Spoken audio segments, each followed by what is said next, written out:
প্রিয় দর্শক, কৃষক বন্ধু মোহাম্মদ গোলাপ হোসেনের পক্ষ থেকে সকলের জন্য ভালোবাসা রইল।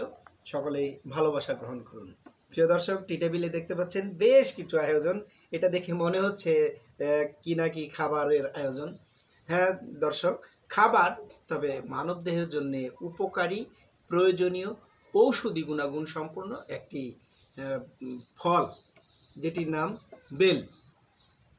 বেল হলো সারা পৃথিবীতে কদর্যপূর্ণ, বা বেলের কদর সারা পৃথিবীতে রয়েছে। সারা পৃথিবীর মানুষ এই বেলের ভক্ত বলতে পারেন। বেলটি সকলেই ঔষধি হিসেবেই এবং শরীরের পুষ্টি গুণাগুণ পরিপূর্ণ করার জন্যেই মূলত বেল খেয়ে থাকেন। যা হোক, বেলকে ভারতবর্ষের মানুষ বলে থাকে শ্রীফল, অর্থাৎ এটি দেখতে সুন্দর, এর ঔষধি গুণাগুণ, এর পুষ্টি গুণাগুণ সব কিছুই উন্নত মানের, তাই এটাকে বলা হবে শ্রীফল। প্রিয় দর্শক, আমরা আজকে এই শ্রীফল বেলকে নিয়ে একটি আলোচনা করতে যাচ্ছি। এই আলোচনায় থাকছে বেলের পুষ্টি গুণাগুণ, বেলের উপকারিতা এবং এক গ্লাস বেলের শরবত তৈরি করার পদ্ধতি নিয়ে আলোচনা। আশা করি ততক্ষণ আপনারা আমার ভিডিওর সাথেই থাকবেন। প্রিয় দর্শক, চলুন জেনে আসি বেলের পুষ্টি গুণাগুণ।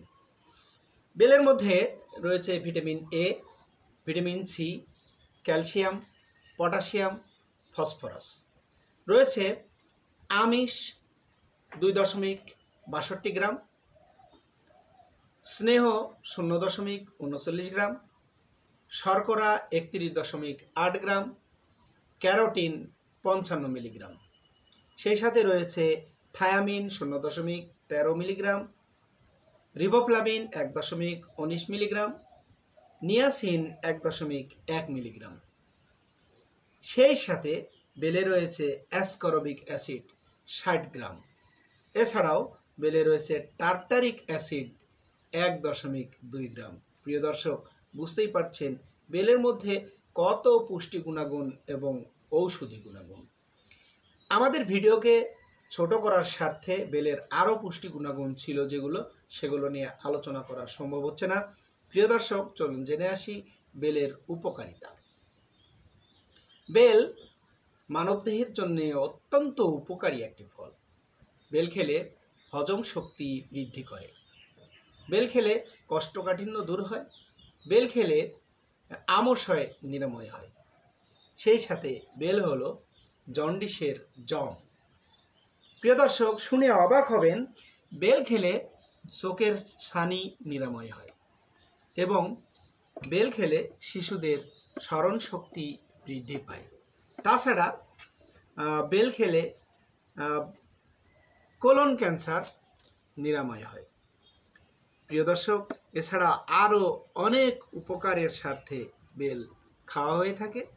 তো এই ছিল সংক্ষিপ্তভাবে বেলের উপকারিতা। চলুন জেনে আসি এক গ্লাস বেলের শরবত আমরা কিভাবে বানাবো। এখানে একটু পানি দিলাম, অবশ্য আগে একটু চিনি দিয়ে রেখেছি।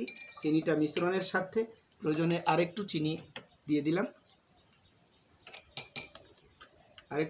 দিলাম, যা হোক, প্রথমে চিনিটা মিশ্রণ করে নিতে হবে, কেননা এর দ্রবণ যখন ঘন হবে বা ঘনত্ব যখন বেড়ে যাবে তখন চিনিটা আর সহজে গলতে চাইবে না, তাই আগেই চিনিটা দিয়ে একটু গোলাই নিতে হবে।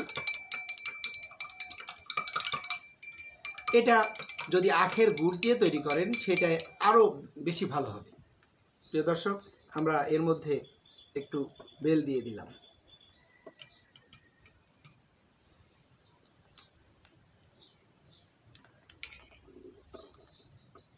বেলটাকেও আমরা মিশ্রণ করে নেব।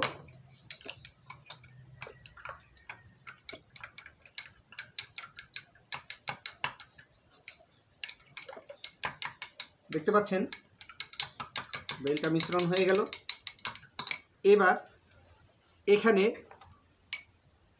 যদি সম্ভব হয় একটু ইসবগুল দিয়ে দিবেন, আমরা দিলাম। যদি সম্ভব না হয় এমনিতেই খাবেন, মানে ইসবগুলটা অন্যান্য ঔষধি গুণ সম্পন্ন, আমরা এসবগুলো নিয়ে অন্যদিন আলোচনা করব। এসবগুলোর ভুসি শরীরের জন্য অত্যন্ত কার্যকরী একটি উপাদান বা উপকরণ। প্রিয় দর্শক, যাদের বিশেষ করে মূত্রনালীর সমস্যা রয়েছে অথবা শরীরে হরমোনের সমস্যা রয়েছে, তাদের জন্য এই বেলের শরবতের মধ্যে একটু কাথিলা দিলে অনেক ভালো হবে। সুতরাং আমরা একটু কাথিলা দিয়ে দিলাম। প্রিয় দর্শক, আমরা এটাকে মিশ্রণ করার চেষ্টা করব।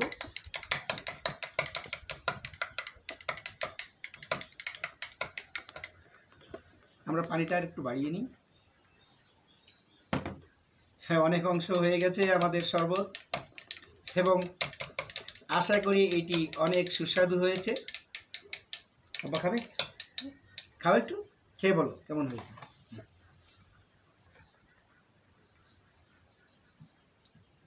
কি ভালো?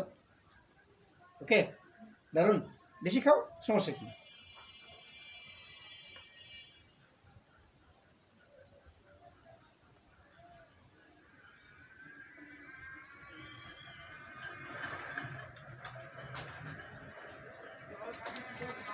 প্রিয় দর্শক, বুঝতেই পারলেন আমার মেয়ে একটু খাবার যদি স্বাদ কম হয় তাহলে খেতে চায় না।